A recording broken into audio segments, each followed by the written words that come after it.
Hello and welcome back to the Faithful Podcast channel with myself, Liam White. Sorry that it's been a while since I've done a video on this channel. I've been busy with cuilinmedia, with work and everything like that. But we're finally here now and we're going to be looking back on the 2025 season, a full year review of all things Offaly GAA, looking back on the inter-county season, the club championships, the Camogie team, the LGFA team, and as well as that, just looking forward to 2026 and what the ambitions are going to be going forward.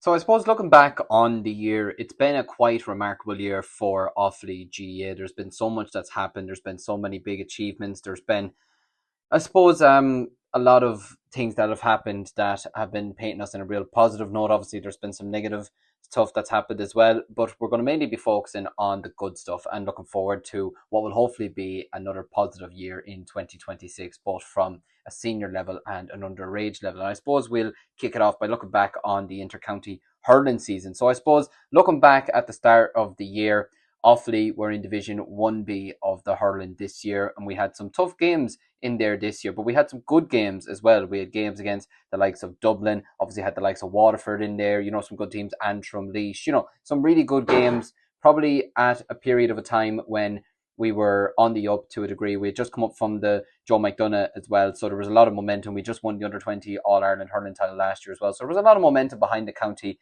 heading into this campaign this year. And yeah, look, it started off in, I suppose, probably not the best of fashion, drawing at home to Carlow. We had some good moments in the game. Dan Burke and Charlie Mitchell were the big stand-up players from that game, but we just conceded too many frees on the day. I can remember Chris Nolan just having the absolute game of his life that day, with free take and whatever. So that kind of set us back a small bit. But then back-to-back wins against both Laois away from home, in which the likes of Brian Dignan and Dan Ravenhill just absolutely stole the show that day, and then against Antrim at home in what was going to be seen as a real tricky game for us, and maybe one that could have potentially caught us out or whatever. But we turned up to O'Connor Park, we got the job done, and put in again another huge performance that day. Charlie Mitchell got 4 points. I remember Brian Dignan had a big game. Dan Ravenhill got a goal. Killian Sampson was exceptional that game as well. Oisin Kelly, was starting our wing forward, was having savage performances there as well. Cahill King, Donald Shirley. So the team was coming together really, really nicely, and there were some good performances there. And I suppose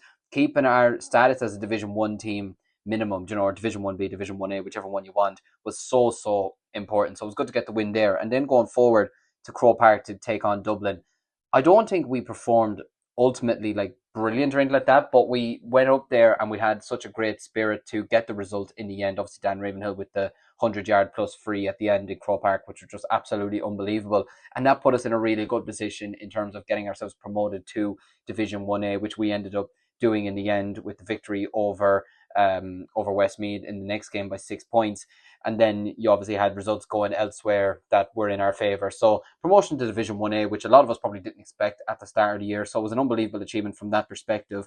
And then obviously played the last game against Waterford, where we had that absolutely, if we're being honest about it, dreadful decision, the James Mahon red card, which was just an absolutely disgraceful decision, to be honest. How that was given as a red card was absolutely ridiculous. But look, we ended up playing Waterford then in the league final.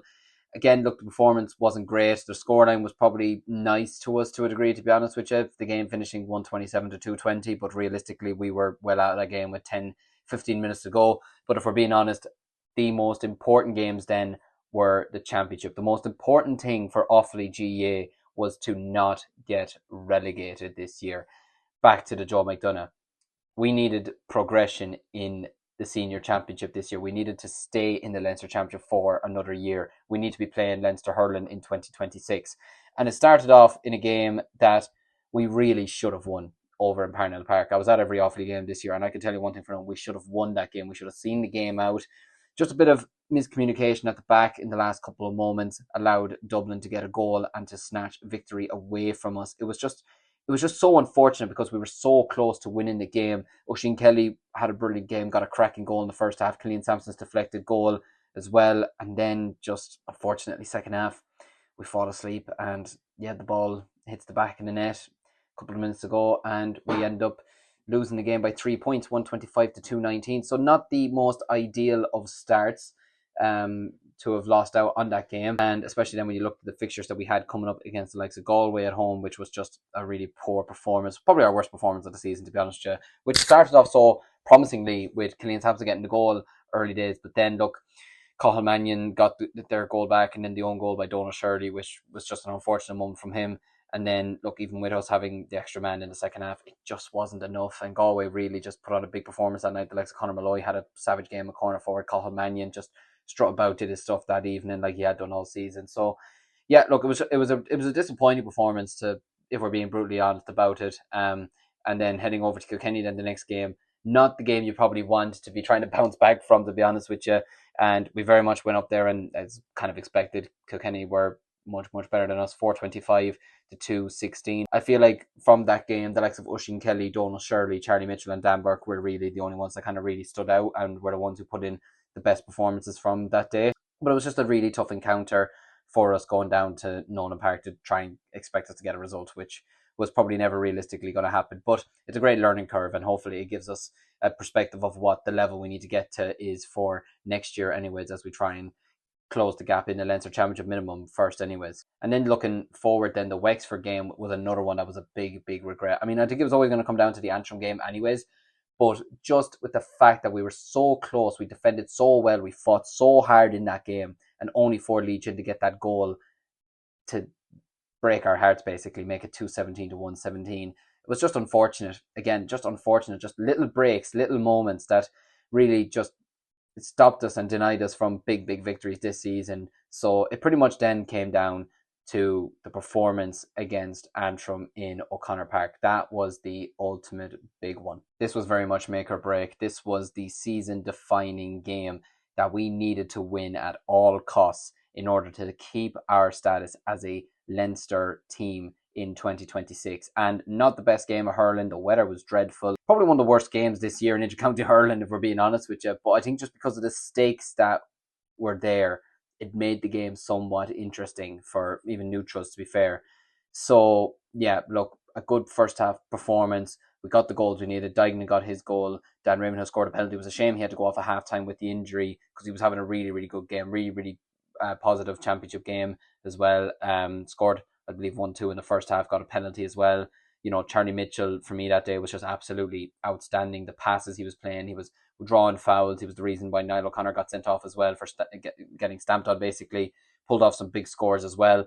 And then, look, even when Antrim pulled the game back and it looked like it was going to be a bit of a squeaky bum time of an ending, Owen Cahill's pass to Killian Sampson rattles into the back of the net and all but denies Antrim a chance to get back into the game, and all but seals our safety for 2026, which was absolutely crucial. It wasn't even a scene of ecstasy at the full-time whistle. It was just more relief more than anything, and it was just so big and so crucial that we did stay up in the Leinster Championship, and we have these games now to look forward to this season against the likes of Dublin at home, Galway away, Kilkenny at home, Wexford at home, Kildare away. You know, these are the games that we want to be playing, and I am so looking forward to those games in 2026, and especially with the prospect of the players that we have coming forward as well. So yeah, look, overall a good season, and objectives were met. Promotion to Division 1A for one, and staying up in the Leinster Championship. I mean, what more could you have wanted? Next, we're looking at the football season, and this one was very interesting from the perspective that this was going to be the first season that we were going to be seeing some new rules introduced to the game of Gaelic football, with the FRC introducing certain rules like 2-pointed scores, handing the ball back to the opposition player after drawing a foul, the kick-out rule, you know, having to go beyond the outer circle, go beyond the 20-yard line, etc. Bringing in frees to the 13-yard line, like just all madness, you know, 3 men back. It was insane. It took a bit of while to getting used to. I feel like a lot of people are probably still getting used to it at this stage, but it was very interesting from the very first game I saw this year, us playing against Sligo in O'Connor Park, and especially after the year that we had in 2024, there probably wasn't a lot of momentum or a lot of excitement going into this season. But I can tell you something, after the league campaign that we had, momentum and excitement built, and now there is such enjoyment in watching Offaly football now, I feel, and especially with our minors as well, winning the Leinster Championship and playing the type of football that they did in the chaotic fashion, and just narrowly losing the All-Ireland quarter-final to Mayo as well. There was such good momentum in the football championship this year, and it's one to very much look forward to over the next couple of years. But after great wins over the likes of Sligo, away to Laois, at home to Antrim, obviously stumbled a bit against Fermanagh, but we got a win away to Leitrim, and then the big win that we got against Kildare at home, which was unbelievable to see in O'Connor Park. The passion from the players, the desire to go out and beat Kildare for the first time. I think it was 19 years we hadn't beaten them in, or 18 years or something like that. And it was just a scene of ecstasy, knowing that we were within touching distance of reaching the Division 3 final. And although we had the defeat against Clare down in Cusack Park, we had the damage done at half time and we pretty much knew we were in the final. So I don't think the defeat in the end mattered too much. But going up to Croke Park then to take on Kildare in the Division 3 final, it was a really good performance. Jack Bryant that day was absolutely sensational. The goal that he got at the start of the game, fired into the top corner, the roof of the net, was unbelievable. Cormac Egan ran the show as well. Keith O'Neill, who just had an unbelievable league campaign, an unbelievable championship season. He's been absolutely fantastic for Offaly over the last couple of years. He's one of the most exciting footballers in the county, in my opinion, and he's very well regarded outside the county as well by, you know, GAA supporters in general who come and watch him as well. So yeah, the Clonbrug man just had an unbelievable season. And yeah, the likes of Jordan Hayes really stepped up this year. Killian Burke, who's obviously now gone to Australia for the AFL, which we do wish him the very best luck in, you know, stepped up this year as well for Offaly, had a really positive first season. So I think to win the Division 3 title was absolutely massive. A bit of silverware as well for Mickey Hart after coming in and joining up with Declan Kelly as well. And yeah, it was a great day out for everybody, and it was great to get a bit of momentum there as well as we headed into the championship. Unfortunately, then the defeat to Meath sort of brought us all back down to earth, especially, which was disappointing considering how much we were leading at half time, and we ended up losing that game 125 to 21 points, and to a team went on to beat Dublin and reach the Leinster final and then reach the All-Ireland semi-finals, beating Kerry and Galway along the way. Just absolutely incredible stuff. So we know that we're there. We know we're within touching distance, and we know we can compete in the Leinster Championship this year. So hopefully now, with Laois coming up in a couple of months' time in the opening round, hopefully we can build a bit of momentum and get ourselves potentially to a Leinster final. We'll just have to wait and see. Obviously, the Tailteann Cup. Look, if we're being honest, the games weren't great. The Waterford game, I was at the Wexford game that day, but for what I heard, we missed a load of chances that day, and ultimately, points difference it came down to. We finished behind Wicklow in the table, and yeah, it was points difference that ultimately cost us top spot, and probably not ideal now looking back on it. We had a good win on the opening day, but again, it was an expected win. The Waterford win was expected, and then the defeat to Laois, the penalty in the last minute, which we conceded in St. Columb's Park, it was just disappointing from that perspective. We then had the win over New York, which was good, but it was expected again. You had Dylan Hyland, who was having an unbelievable season as well, was kicking a load of scores for us. And then just the performance against Kildare, it was a real 50-50 game in that quarterfinal. Could easily have been the Tailteann Cup final. And look, we just ultimately fell short in the end, but there was a lot to learn from that game. There was a lot to learn from that championship season. And with Mickey Hart staying on, with Declan Kelly still there, I believe there is a lot of momentum going into this season, and I think we need to be giving Division 2 a right go, to be honest with you. Look, your games against Tyrone, your games against Derry are obviously going to be tough, but you have Meath in there, you have Cork in there. There's absolutely no reason why we can't go and at least challenge these teams and put up good fights against them. Kildare there as well. So, look, it's going to be difficult. It absolutely is. But I am confident and I am happy and I am positive about Offaly football this season. Much more positive than I was going into 2025. So hopefully it's the start of a good run for Offaly football. And yeah, look, we're just going to have to wait and see what happens. But overall, again, promotion to Division 2. And look, had we gotten over Kildare, I believe we would have gone on and won the Tailteann Cup. But I think there is progress there, which is the main thing. So yeah, that's where I'm going to leave part 1. Just looking back on the men's inter-county seasons. In part 2, we're going to be taking a look at the Camogie season as well as the LGFA season for Offaly, as well as looking back on the club championship seasons. And then in part 3 coming out on Saturday, we're going to be looking forward to 2026 and seeing what the ambitions are for Offaly GAA. So yeah, thanks a million for watching. Hope you've enjoyed it, and hopefully you'll enjoy the content on this page over the next couple of days. Until then, thanks a million for watching, and I'll be chatting to you in the next video.